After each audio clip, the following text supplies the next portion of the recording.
36 male, 33 female. He thinks he isn't obligated to tell me about his criminal record. Trigger warning, necrophilia. I recently found out that my husband was convicted before we met for, of all the things in this world, necrophilia. Yes, really. I've been utterly disgusted and in shock. Wait, I'm sorry. Necrophilia. So for those that aren't familiar with the term necrophilia, with or attraction towards corpses. When I confronted him about it, plus also never bothering to say anything, all he would say was that was the past and it didn't matter to the present because he wouldn't do it again. I asked, had he ever thought I might want to know something like that, or that he'd want to know it about me or anyone else he was thinking of marrying. He said he wasn't obligated to share anything about his past, including this. I didn't even know what to say to how insane that was. The whole time he was nothing but defensive and angry at me for daring to have a problem with it. So,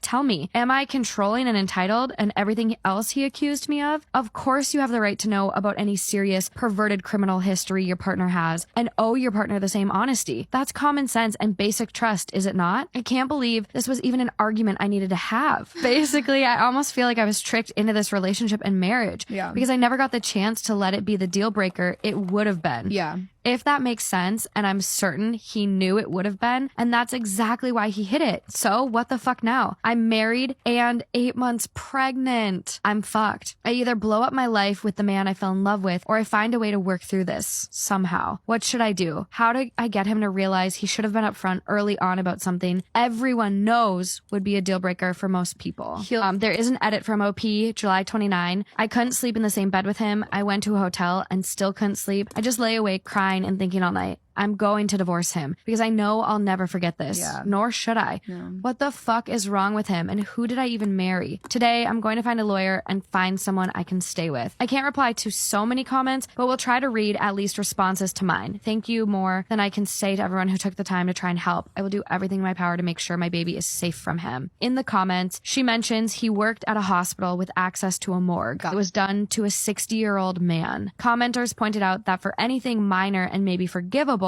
the charge would have been abuse of a corpse, while necrophilia is specific, It goes on to say it was a misdemeanor in his state. Apparently that's common. What the fuck? The crime was found when her judges all my relationships mother did a background check. OP is sick to her stomach.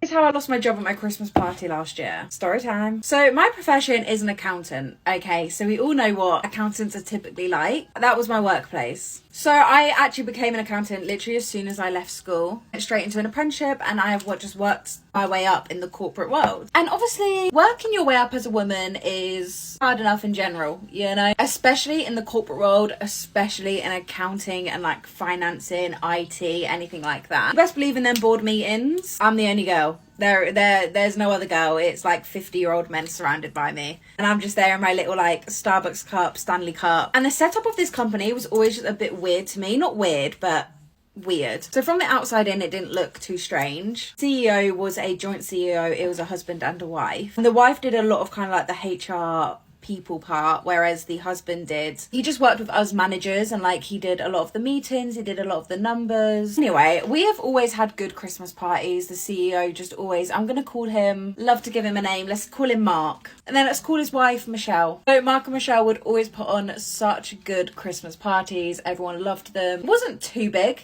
and I think that may have been the issue. There was maybe 15 of us, including Mark and Michelle. So it really weren't a huge company at all. We all got along. There wasn't a huge turnover in people. People stayed and were there for years and years. So this current year, Mark and Michelle were having some issues. And as a company, we did kind of know this just because it was very apparent in their behaviours. And the reason I mentioned I was part of the managers, it's a very male orientated and I'm the only girl, is because a lot of them married, for one, but also make a lot of just passes at me, and I'm so used now to shoving it off and just being whatever, they're just old creepy men. And Mark has always been one of them people as well who has just always made comments, and I have always thought, wife's next door, you know, let's not go there. So by the time the Christmas party came, we generally think Mark and Michelle were filing for divorce. That's how serious we thought it got as a team. And I feel you can kind of see where this is going, but basically at the work Christmas party, I got very, that was my eyelid. I got very drunk. okay? And I do some stuff I just don't like what I do when I'm drunk. So there is one guy who I work with, and let's call him James. James isn't 50. James is 22. He's basically my age. And I think there's always just been that sort of tension between us. And at the work Christmas party, we ended up making out. And it wasn't in a private space. It was kind of directly at the dinner table. It weren't hidden. James actually went home quite early that night. He had stuff to do the next morning. However, I feel like the other men kind of thought this was a go-ahead, that I was about to start making out with all of them. And I did. I don't know why. And by everyone, I mean Mark as well. Do you know what makes this worse? In front of Michelle. So that was actually our last working day. I had to live with about a week and a half of fear of going back to work. I received a meeting invitation, and it was literally for the next day. And it was with both... what did I call them? Mark and Michelle. I kind of knew straight away at that point that I was literally about to lose my job, and I did. In the past few months, I've watched both seasons of White Lotus and the movie The Triangle of Sadness, both which are amazing and both which are about social hierarchies, classism, and the ultra-rich. And it got me thinking about some of the experiences I had when I was a nanny for a super rich family. My experience as a nanny was terrible, to say the least, but the one kind of interesting thing from my experience was that they took me with them on a family vacation to Turks and Caicos. We flew there on a private jet, and we stayed in this insane villa. I've never seen anything like it. It was giant. The staff there later told us that celebrities like Drake, Rihanna, countless Victoria's Secret models had all stayed there. And side note, I think it's actually the villa that they use in Too Hot to Handle, because when I was watching that show, I recognized it. This family was so ridiculous and embarrassing on this vacation, I could hardly stand it. For example, there was this little private beach off the villa, so stunning, turquoise waters, and the one day the mom found a piece of sea glass on the beach because it's a beach. And she flipped out, saying that her kids were gonna get cut if they go down to the beach. And so every morning at 5 a.m., one of the staff would have to go down to the beach and rake the entire beach and pick up every single piece of sea glass off of the beach. If you've seen season 1 of White Lotus, you know about the storyline where Jennifer Coolidge's character promises to this working class woman, Belinda, that she's going to fund her own private spa and take care of everything and give her the spa of her dreams. And spoiler alert, that doesn't happen in the end. And this reminded me so much of while we were at the resort, the villa, one of the kids that I was nannying took a really strong liking to one of the staff members there. She was a young Filipino girl in her, like, maybe around 25 or 26. And this kid didn't usually like people, so the parents were really paying attention. And the whole trip, the parents talked about how they are going to fund this woman's move to Canada so that she can live with them and take care of their kid, and they'll like do all her paperwork and whatever it takes for her to move to Canada. And she honestly got really excited about it. And then at the end of the trip, the parents were just like, oh, no, sorry, we didn't mean any of that. And of course didn't do it. And even though I figured that this woman would be absolutely miserable if she had to be indebted to this awful family for the rest of her life, it was still so heartbreaking to see her get her hopes up and then have them absolutely devastated by this family who was just making false promises. One of the things this family was super particular about was their food and where it came from. At their home in Toronto, they had a private chef who cooked for them 3 meals a day, 7 days a week, which is fine. If you're that wealthy, you can do what you want. But the problem was, at this villa, it came with a huge staff, including a private chef who is supposed to cook luxurious meals for you while you lounge in the infinity pool. And instead of doing that, this family made the private chef's life a living hell. They started by bringing with them to Turks and Caicos like 5 hockey bags full of their own food because they didn't trust what was going to be there. And then they micromanaged each meal that he made so closely, like exactly how he should cook it, exactly what should be in it, what it should taste like. And when the meals weren't exactly how they wanted them to be, they would flip out. For the record, a meal at this private villa, I found out later, costs $100 per person per meal. So this family had 5 kids, which meant that they were paying $700 US per meal just to be fed. And here they were not even letting the private chef do what he is supposed to do. Me and the other nanny that came with them on vacation became pretty good friends with the people who worked at the villa because, I don't know, we were all the help, I guess. And we saw how stressed they were about losing their jobs because the parents were sending these nasty emails to the owner. And the butler, who had worked at the villa for the last 10 years, said that of all the A-list celebrities that have stayed in this villa, this family was by far the worst. And in a moment of beautiful irony, the book that the mom, who spent maybe half an hour with her kids each day and was staying at a villa that cost about $20,000 a night, the book she was reading on vacation was a book on Amish parenting and how we should all be more like the Amish. So, yeah. And honestly, it wasn't just the parents. The kids were just as awful, which I can tell you more about if you want. I have so many stories. And maybe one day I'll be able to go back to that villa, not with that family. Who knows? I think I used too many bronzing drops in this, but anyways. I actually lived with this family for a few months while I was working with them. They had a country/summer home outside of the city, and so I would live with them from Monday to Friday and then drive a couple hours home on Friday night back to the city, and then early Monday morning I would drive back to their country home. And not only did this mean that I had to pay Toronto rent prices for a place that I was only staying in barely 2 nights a week, but I also had to live with this family. The mother had made it very clear that she didn't want the housekeepers or nannies hanging out in the main part of the house where the family hung out, so we would stay in bedrooms in the basement. And the problem was that we didn't have a kitchen down there. We only had a fridge and a microwave, and she didn't want us to use the kitchen on the main floor. So I either had to spend my whole Sunday meal prepping meals that I could reheat throughout the week, or I would buy these microwavable meals, which I know are not good for you, but I really didn't have a lot of options. So a lot of the time I would just buy these microwavable meals and then microwave them and eat them for dinner in the basement.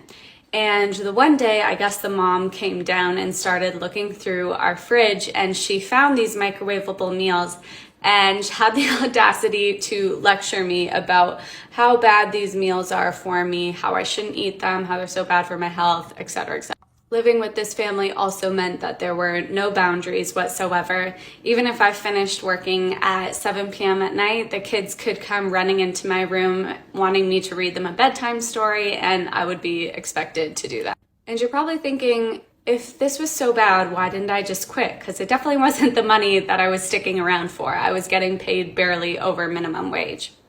And it was because the family kept dangling these vacations and trips in front of me. And I think the mom could tell when I was kind of at my wit's end, because she would start being like, oh, we're talking about doing a vacation to the south of France. We're staying in this villa. She'd show me all these pictures. And I'd be like, okay, well, I guess I can stick around to go to the south of France with you guys. But spoiler alert, these trips never happened. And even the Turks and Caicos trip that I mentioned in a previous video actually happened after I had quit already. They had called me and said that they needed a nanny for this trip, so I went along with them. And eventually I decided a trip to France wasn't worth this, and I just quit. The way that I'm laid up right now, actually giggling and kicking my feet because I've been waiting to tell this story because I hate this man with all my heart. Like, I have been patiently waiting for my time to shine, to slander this man's good name. It's not even that good of a name. I feel like if you've actually met this man in person, then you probably already know he's kind of a douchebag. And if you see this, sir, you know exactly who I am, and you know exactly where we were, and you know exactly what I'm talking about. Okay, so let me set the scene. I used to be a hostess when I was like straight out of high school, and I was hosting a really, really busy night at a really popular restaurant connected to a mall in Houston. And I had a line out the door. It was like a 2-hour wait for 2 people. Like, I'm talking busy as shit. And there's a line of people just waiting to check in with me to put their name on the list. Okay, so I'm just taking a line of people, person after person, putting their name on the list, and I can kind of feel a commotion happening outside of the front door. I'm ignoring it, but eventually it's like I can't ignore it because people start moving out of the way, and I see this man come from outside and skip the entire line. He like cuts in front of the entire line, pushes people out of the way. He doesn't like push them, but he's like, excuse me, move. And he comes all the way up to me, and he's standing right in front of me, and I'm like, hello? So I have a strong sense of justice, and seeing him cut all of those people who were patiently waiting in line really got under my skin. It really ticked me the fuck off. And if you know me as a person, I don't hold my tongue for shit. I'm gonna say exactly what was on my mind when it's on my mind. So he walked up to me, said, party for 4. And I said, back of the line. You should have seen that man's face when I said that to him. It was almost as if he didn't believe his ears. Like, he didn't believe that I was able to say that to him, as if I'm not a whole human being with my own vocal cords. So he looks at me, he's like, excuse me? And I said, you cut past an entire line of people that was out the door. I don't know if you noticed, but the line is outside. And then he really slowly and kind of smugly, with like a smile, pulls down his hood, because by the way, he was wearing a hood inside like a fucking douchebag. So he pulls down his hood, and he looks at me again with like a smug look on his face, like a smirk, and he said, table for 4. And I said, back of the line. I don't know what that was about. Back of the line. Now it's at this point in the conversation I can tell that I've really upset this man. He looks at me, his smirk is gone, and he said, do you not know who I am? And I said, clearly not. Should I know who you are? And he said, call your manager. Your manager's gonna know who I am. And I'll tell you what, I almost didn't call my manager on the principle of the matter, because why are you talking to me like that? Like I'm not a grown-ass woman and I won't whoop your ass in front of the entire restaurant. But anyway, I was like, okay, you know what? I do have my manager in my earpiece. I can call him right now and let him know that you're here, and we can see if we can get this situated. So very reluctantly, this man gives me his name. He's like, my name is James Harden. And so I get on my radio, and that still didn't ring a bell, by the way. I was like, I do not know who that is. And I did watch basketball at that point, but only enough to watch the Nuggets. I was from Colorado, whatever. So I've never heard of James Harden in my life. And so I get on my radio, and I'm like, I call my manager. I'm like, hey, there's a guy up here. He says his name's James Harden. He says that you should know who he is. I don't know if that's your friend or something, but he wants a table right now. Can you come up here? Now, my manager was a man that did not care about sports whatsoever. So he radios back. He's like, hey, I'm in the middle of something. Can you just ask him to get on the wait list? Now, luckily for James, my manager did ask, like, some of the guys in his vicinity. They're like, do you know who this is? Is this your friend? I don't know, like, why he wants a table right now, but he says he's up front. And, of course, they were like, James Harden's here? Bitch, what the fuck? And, like, ran up front. And they got him a table immediately, even though there was a line out the door.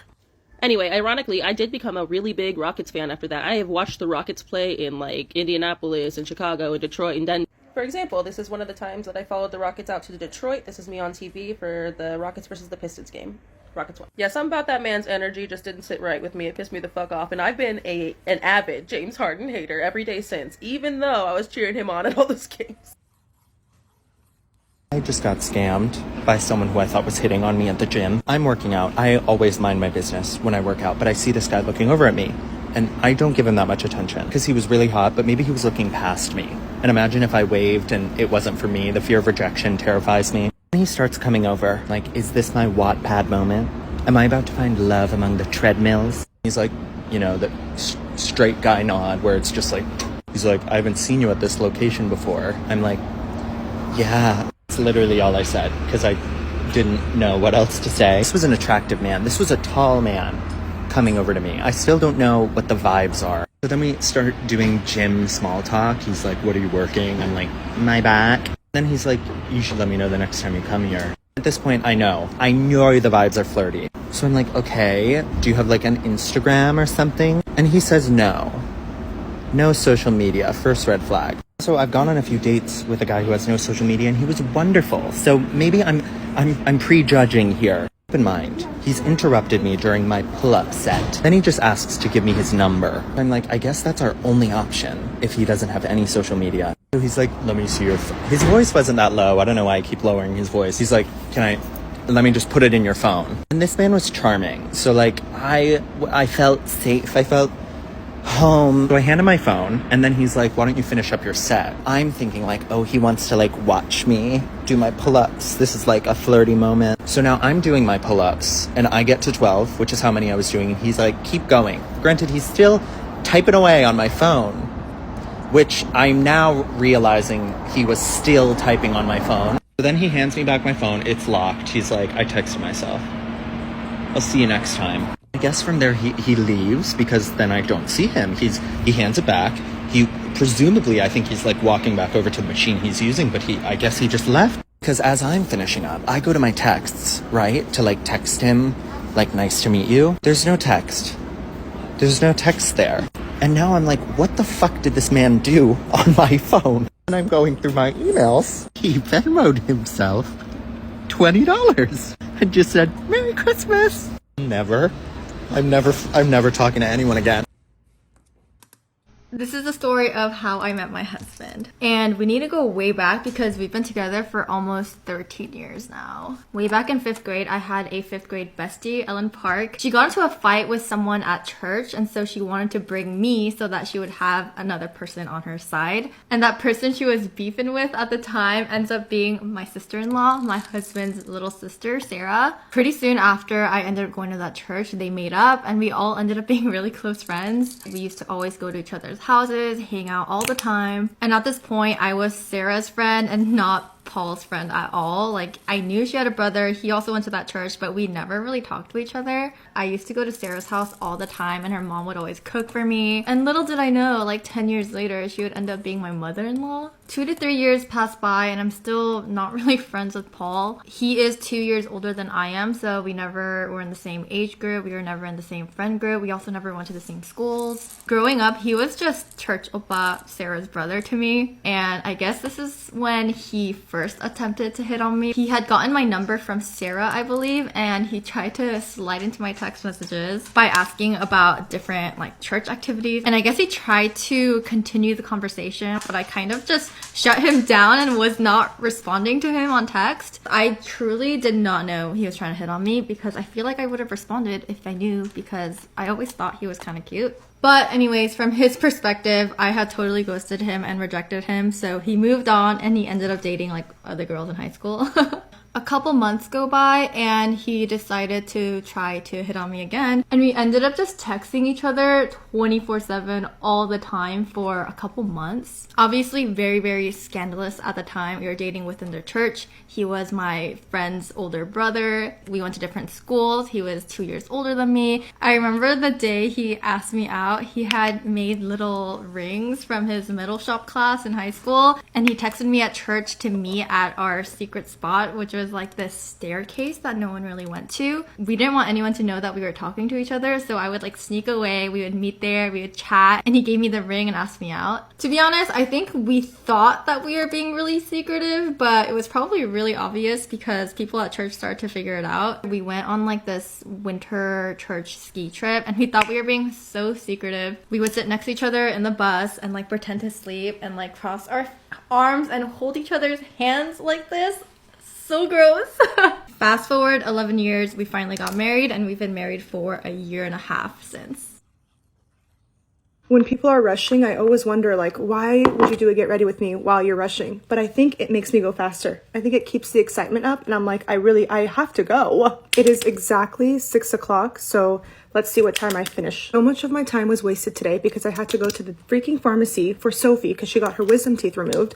And I'm sitting at the pharmacy for 20 minutes, but it was actually one of the best experiences of my life because I had a moment. I had a moment with a little girl at the pharmacy, and I have to tell you guys about it. So I'm just sitting there on a seat waiting for my name to be called on the board, and then this little girl just starts touching my hair and like pulling on my bangs right here. Not pulling, like she's just touching my hair. And I turn around and I say hi to her, and I'm like, hi. Then her mom looks at me and she goes, I'm sorry, you know, my daughter has Down syndrome. And I was like, oh no, it's okay, don't worry. So then I'm like starting to talk to the little girl. I'm trying to like talk to her, like, what's your name, all this stuff. But she was just like looking into my eyes, really, really invested. And then I got like nervous. I was just like, hey, like I didn't know what to say. Then she just started like pointing at me and saying, you're pretty, like you're pretty. And I was like, you're pretty. I cried. I started crying and I was just like, thank you. Like, you're really, really beautiful. Then I started talking to her mom and I was like, how old is she? All this stuff. And then her mom goes, her birthday is September 26th. That's my birthday. I said, oh my God, that's my birthday. We have the same birthday. We're connected. We're Libra twins. And her mom just starts talking to me a lot about like her And she begins really opening up to me, and she starts saying that she has 2 kids. One has Down syndrome and her other son has cancer. And then I looked at her and I said, oh my gosh, I'm so sorry to hear that. What kind of cancer? Hodgkin's lymphoma.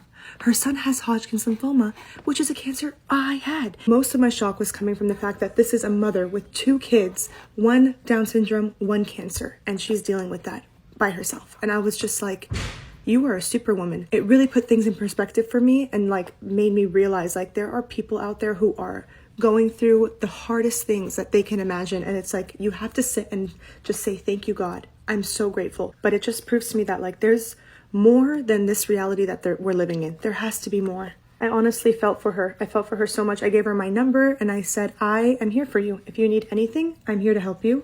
Even if you just want to talk to someone and you feel like you're about to jump off the edge, I am going to be there.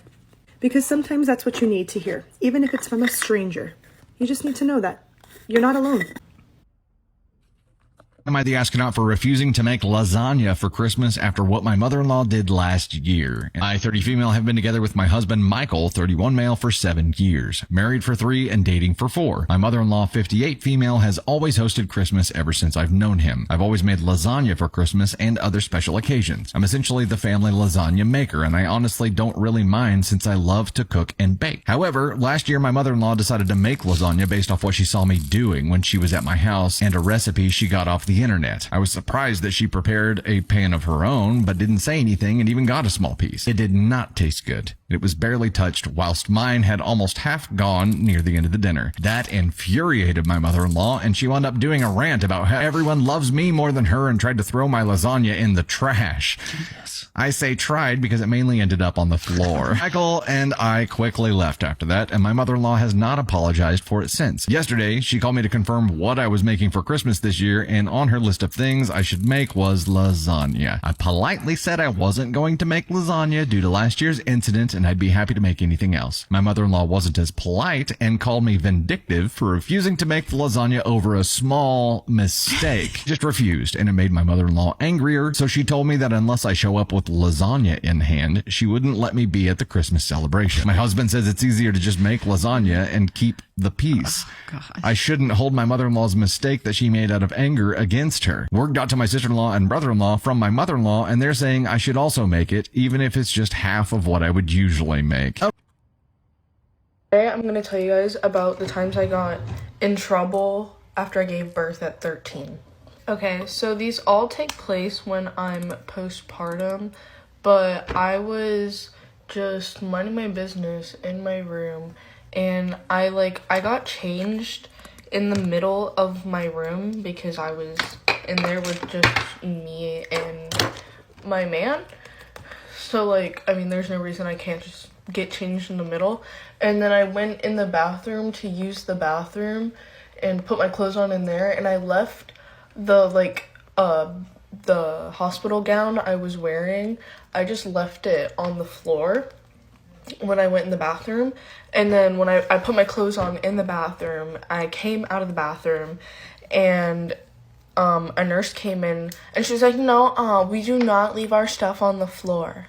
Okay, I'm not even mad she said something, but it's like, why did you say have to say it? Like, I'm a 2-year-old and we're at daycare, and I didn't. Oh my gosh.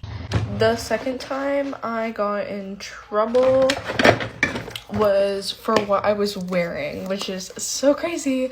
So Audrey, she was born early, and she also had jaundice, which I don't know how to explain it, but they have to go under this light when they have jaundice. And at first they just get a blanket that's like a colored blanket, and then they check their levels, and if their levels don't go down, then they have to go under a big light in the NICU. They have to leave your room.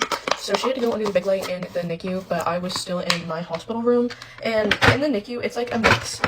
It's a mix of people who have already left the hospital and their kids have been in there for months. And there's some babies, their moms are still there. And so I had just given birth days before this up, and then if I wanted to see her, I had to walk all the way across the hospital to the other side, which it's not that far, but I had just given birth, so it's more work to do anything.